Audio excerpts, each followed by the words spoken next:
We need to generate a temporary password in the DMSS first.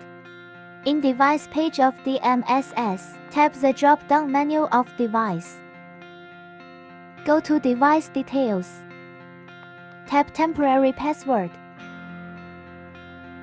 Select Start Time and End Time as the validity period of password.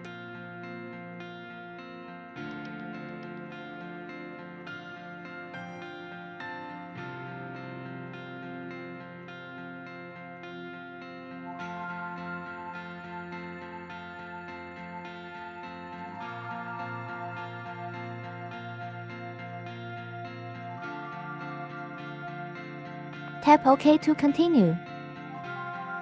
Now we get the temporary password. We can test in ASI. Tap the keyboard below the screen.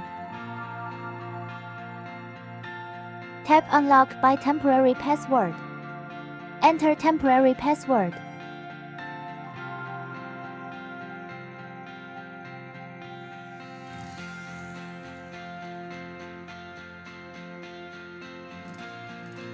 The door was unlocked successfully.